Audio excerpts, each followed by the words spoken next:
The complicated history of crowd killing. It seems like every week now, I'll log onto Twitter and be met with a video of a guy sucker punching some blissfully unaware kid at a hardcore show. Okay, already demonetized. By the way, I'm pretty sure I know we've seen this on stream. Blue Beanie Guy is like one of the most legendary crowd killing videos out there because he's such a piece of shit. He's such a scumbag and unapologetically so. And every week, like clockwork, another bout of moshing and crowd killing discourse ensues. But what is crowd killing? Are these guys just being dicks, or is it part of a deeper facet in hardcore culture?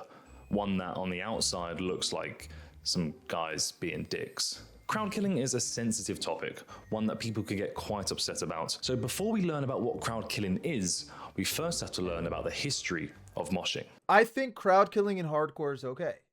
I think crowd killing your friends is okay. I think it's fine, but it has to stay in that realm.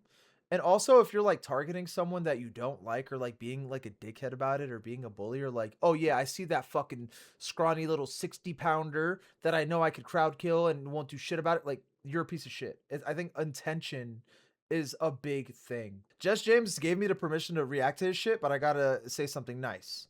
James, you're a handsome fella. You look good today. Moshing, also known as slam dancing or simply slamming if you're... Okay, hold on. Bro? Hold on.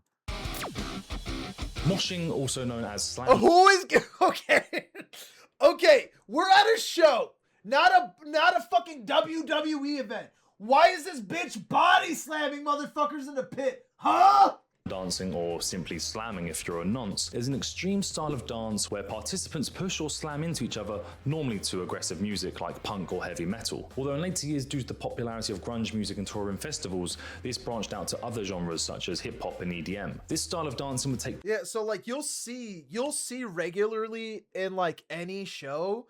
I feel like damn near any show you're gonna see a pit, right? Like he said, like even in hip hop and in EDM and shit, you'll see pits, but you'll see more of like a push pit. No one is really like throwing arms or anything, right? Like I went to a rave once and there's just these super buff, sweaty, like shirtless, white, wet men just pushing each other. And that specific rave, it was absolutely disgusting. There was so much, the floor was so wet. They had like a cleaner guy pushing all the sweat with a giant broom into the corner. It was bad. Placed in an area called the mosh pit. I know this is all baby stuff, but it's important we get through the basics first. Moshing first made its debut on dance floors in Southern California, particularly Huntington Beach and Long Beach around the late 70s. According to the book American Hardcore by Steve Blush, there is common belief that a former US Marine called Mike Marine, interesting name and career choice, I know, invented the dance. His specific style involves... Oh my god, I've seen this fucking video. Holy shit. Strutting around the pit in a circle and swinging his arms, making contact with everyone in reach. This would go on to be known as the Huntington Strut, or HB Strut for short. Some people call it slamming, and some people call it pogoing, and some call it the skank. But I just call it dancing because that's normally what you're doing. By the 80s, calling it skank is crazy to me. Skank is what you do in a ska show, not anywhere else. So I just think like it's interesting to see how like the dialect evolved when talking about this dance. You know what I mean?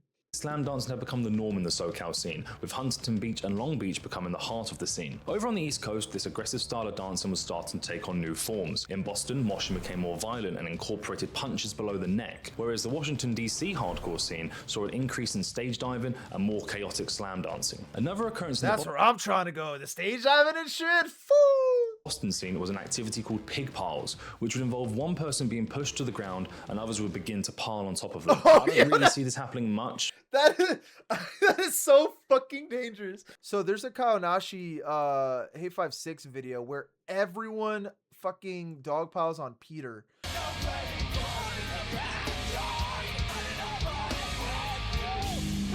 So fucking cool, man. So fucking fun. It's great. So yeah, when it comes to dogpiling, that's the only time I see it. where it's like someone's like aggressively finger pointing to lyrics at the vocalist, and everyone's just like fucking piling up.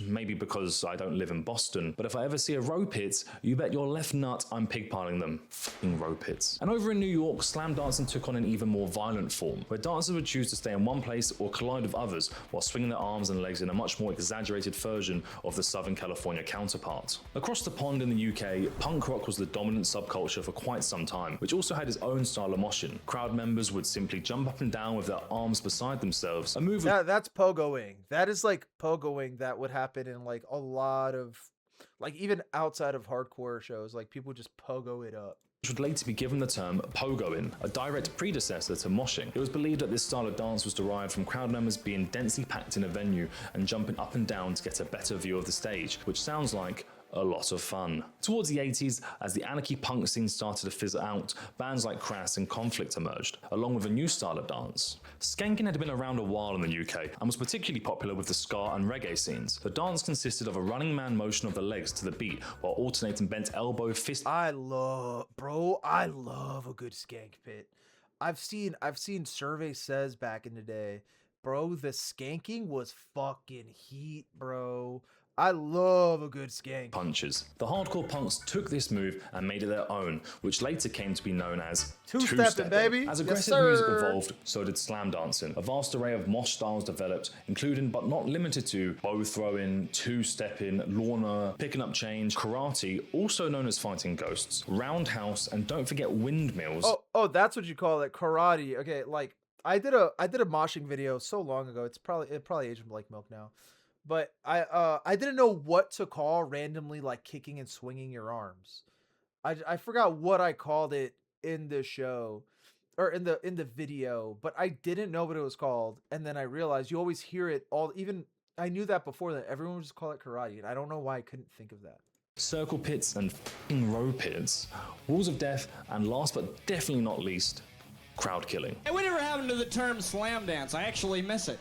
Right, we finally made it. It's time we actually start talking about the Yeah, I like fighting ghosts too. evil, disgusting act of assaulting unsuspecting concert goers. So what is crowd killing? Crowd killing in a hardcore context is when someone is moshing along the edges of the pit, making contact with the people on the side in an attempt to get them involved. However, people on Reddit would argue that crowd killing is someone going out of their way to cause harm to others just because they don't like you and they want to start some shit. Unfortunately, Say no, that's not in my mind. I know people say that about crowd killing, but in my mind, that's not crowd killing. In my mind, crowd killing is literally just like, instead of fighting ghosts, right? You're fighting human. Like you're just like punching people. no one really knows who the first people were to start crowd killing, most likely because they were all crowd killed at a young age. Rest in peace. However, we can look back on history and sort of piece together how all this came to be. Towards the late 80s and early 90s, punk and hardcore shows started to see a rise in popularity from a certain type of group. You know, the ones that shaved their heads and had quite distinctive political views.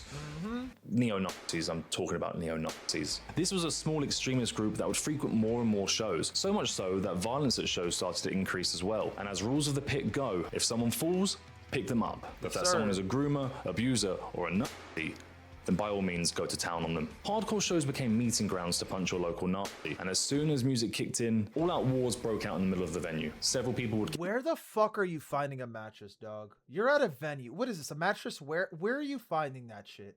get stabbed on both sides, and some even had their ears bitten off. The response to Nazi punks was obviously so overwhelmingly negative that hardcore scenes actively policed their communities to keep these Nazi punks and their ideologies out. This led to a rise of the movements such as the ARA, the Anti-Racist Action, a network of far-left political groups that would engage in direct action, including doxing and violence, against these movements, like the neo-Nazi skinheads. This is just one idea as to where crowd killing stems from, but only good in theory. I think it's an important distinction when looking at the aggression in the hardcore scene. Whilst Nazi punks brought violent and exclusionary behaviour to punk shows, crowd killing more likely comes from a different source, one that is more rooted in natural progression of chaotic energy at shows rather than ideological movement. If I had a whole mattress thrown at me, I'd just go home. He's an Animal Crossing character, obviously. He took it out of the inventory. He got the deep pockets. Crowd killing is more of a product of a subcultural shift towards hyper-aggression and individualism in the pit. Hardcore dancing incorporated more structured and aggressive moves, and this heightened physicality became more exaggerated and sometimes targeted. As hardcore and metalcore scenes grew in the 90s and 2000s, bands would often champion this intense and aggressive. Okay, is it me or James's eye is like swollen? Did he get rocked in like a crowd kill? Is that the influence of this video? Or is that just a coincidence? Atmosphere at their shows. Their songs would Hey, he feature pulls it off though. heavier and beefier breakdowns, allowing for more opportunities for extreme behaviors as people responded to the music's intensity. This behavior was Okay, you're a fucking scumbag. Okay, no, dude. If you are throwing yourself at the drummer, you're literally a scumbag. Don't care. You're ruining the experience for everyone. We are here to hear this band. Not for you to ruin the music. I hate that. allowing for more opportunities for extreme behaviors as people responded to the Wait, music's did Buddy just throw a mic stand? Hold on. beefier breakdowns, allowing for more opportunities What are you throwing? for extreme behaviors as people responded to the music's intensity. This behavior was partly fueled by a tough guy culture in some parts of the he's hardcore got beat scene, up, where physical dominance became a form of expression. This hypermasculine attitude would glorify physical strength and emotional stoicism, maintaining a stereotypical macho attitude. Mosh pits, whilst being chaotic, would also bolster consensual energy and became the spaces where these tough guys would seek to assert dominance over others. And crowd killing would be a display of toughness. But this attitude would often alienate newcomers or those who don't conform to the unwritten rules of the culture, creating a sense of exclusivity. However, the very foundation of hardcore is built on inclusivity, solidarity, and oh my god, I say this all the time. James, I love you. I say this all the time. So we were actually talking about this the other week where it's like, okay, yeah, crowd killing, it literally does keep people away from going to live shows. But then here's the thing. Here's something that not everyone says. I've never even heard anyone say this out loud. You get shamed for not going to shows, right? But what do you do if you enjoy hardcore but not crowd killing? Right? Like, let's say your favorite band is playing the shitty little basement and getting crowd killed is inevitable, but you really want to see that. Do you just go in and just take the hit? Right? I don't want to get hit. We already know that like crowd killing turns people off from going to a show, but then you get shamed and everyone's like, oh, you don't go to shows. Oh, you support the scene, or oh, you don't go to the show. You don't want to get crowd killed. You're a pussy. I hate that. That doesn't stop me from going to a show, but if someone is like, yeah, I don't go to hardcore shows because I don't want to get crowd killed, I don't fucking blame you. I don't blame you. distance.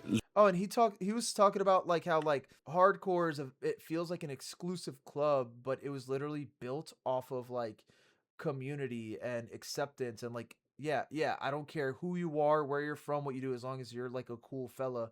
We got you. It's inclusive, right? Up until it comes to like this like tough guy layer where it's like, oh, you can't hang. Get the fuck out of here. You know what I mean? However, the very foundation of hardcore is built on inclusivity, solidarity, and resistance. Literally the exact opposite of what a tough guy was trying to do. The tough guy culture undermines these values, creating an erosion in unity. Whilst this idea of being a tough guy still exists today, it is less dominant as it once was during the peak of beatdown hardcore back in the early 2000s and early 2010s, with many in the space promoting safety and inclusiveness. I think, if anything, the tough guy culture has almost become parody. Bands like Tsunami, Bayway, and Snuffed on Sight portray themselves as such in their music, but it's often taken as very tongue-in-cheek. I've seen bands screaming mosh calls to crowd kill and punch someone in the throat, but it's all with a hint of irony, like kick someone in the dick, but do it safely. And that's the thing, really. Well, I don't know, man. I don't know. He's saying that like it's all irony, right? Like, okay, this is like Tsunami's first show, right? And Tsunami started off as like a parody band, right? A lot of people don't know that. I didn't even know that, right, when I started listening to them. But they literally started off as a joke band, like poking fun. It's like a tongue-in-cheek project that like poking fun of like the caveman hardcore beatdown guys. It's like, oh, look how silly this. But then it actually took off. Like it actually became a huge project. Now, when they say something like, oh, fucking snap the person next to you in half, right? Obviously, it's like kind of a joke.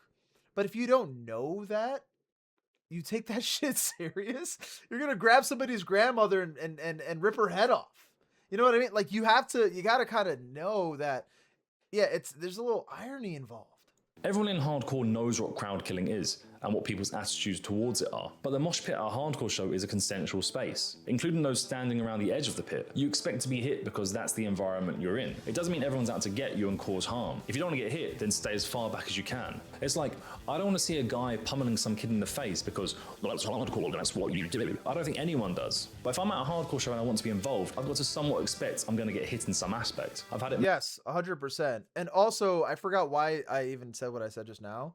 I bring it up because sometimes you go to a show and like you feel like the vocalist is like, hit somebody, push somebody in the face, but it feels like a lot of bands don't do the whole irony thing. It feels like they're kind of like serious. You know what I mean? Like, yeah, they actually want you to get violent. Legit seen vocalists call for people to prove they have health insurance. Many times before where I've been hit in the face and you just laugh about it. And I've had times where I've hit someone which I know might have been a bit painful and I've gone to check on them and make sure they're doing okay. And again, we have a laugh about it. I'm actually almost disappointed. That's also like an unspoken rule, right? Where it's like if you get hit or if you hit somebody, you're kind of supposed to go like, yo, are you okay? Hug it out, X, Y, and Z. When I don't, they're doing okay. And again, we have a laugh about it. I'm actually almost disappointed when I don't catch a stray in the pit. Maybe I shouldn't have admitted that. That's literally what Dylan said. Not kind of. Dylan says he likes getting crowd killed. Watching the dog, watching the dog, watching the dog, watching the dog. However, I do think we're starting to see an increase of people perhaps taking it too far. Thanks to the rise of social media, videos showcasing pits and crowd killing on apps like TikTok and Twitter often go viral, reaching to And then also keep in mind, right, like these go viral and it attracts like sometimes they go so viral that it attracts a person that is outside of the scene, outside of hardcore metal, whatever. And they're like, oh, hold on, that's kind of cool. I kind of fuck with this. They listen to the music. I fuck with the music. They go to a show that's going on next week. They don't know like the pit etiquette. They don't really know what's going on. They don't understand that like, yeah, snap somebody in half is like not like a literal thing. And that's why gatekeepers exist, to ensure that people like that, if it's okay to be into it's okay to like get into hardcore, right? But you gotta know about the culture if you really want to, one, have a deeper appreciation for it, and two, like if you, I guess, want to avoid being called like a poser or a larper or whatever, you kind of have to know at least the basics. And that's what gatekeepers are there to do, to ensure that you know your shit before you step in. But I'm aware that a lot of people are like, yeah, gatekeeper equals bad. But like in some, like I can see that, I guess, but like gatekeepers are there to ensure that you know your shit before you go in, and to ensure that you are not a bad person. I say it all the time. If you're a racist, right? If you're a racist, you don't belong in hardcore. You know what I mean? You don't go to a hardcore show and you fucking like, like, I don't know. Like they just want to ensure the well doesn't get poisoned. And that is inevitable when you have these clips go extremely viral.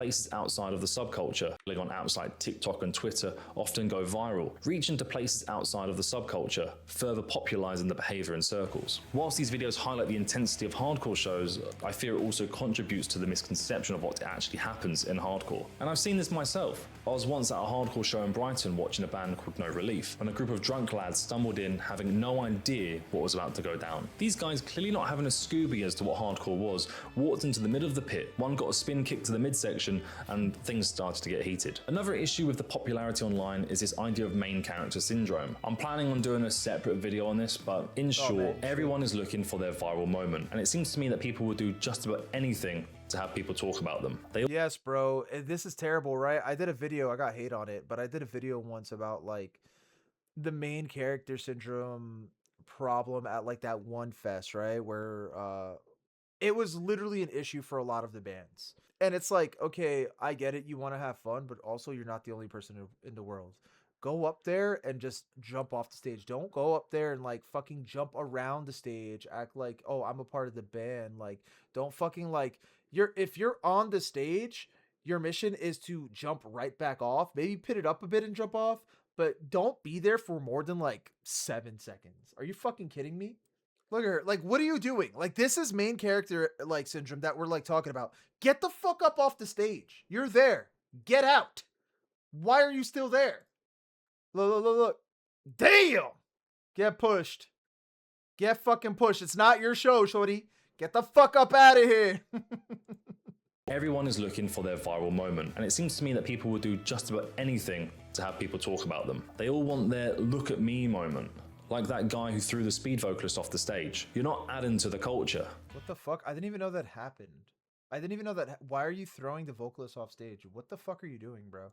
You're just being a dick. Crowd killing has often been met with significant backlash. However, I do feel like that's changing, especially within the hardcore scene. Where it was once believed to be alienating newcomers and promoting exclusivity, I feel like now it's doing the opposite, and dare I say, maybe the definition is changing. I see new people at every show I go to. I see them dancing and having fun, throwing shapes and catching strays. It's accepted, and it makes you feel like you're a part of something. People get hit, they may even break a nose or two, but I very rarely see people kicking off and starting shit now. Yeah, there are a few bad actors, but they're quickly put in their place. Crowd killing is more than just punching someone in the face. It's part of the subculture, and it's not going anywhere. In fact, just like moshing has done since the conception, it's only going to keep evolving. I find one of the most exciting parts of hardcore is everyone's dance style. Every scene has its own, and one of my favourite parts about going to a hardcore festival is seeing all these styles come together, and each one is welcomed and admired, and I can't wait to see where things go from here. I've been James. Thanks for watching. Subscribe to James. Great fucking video. But my last comment would be, well, yeah, things evolve. I think hardcore, because there's so many gatekeepers, like the evolution is extremely fucking slow.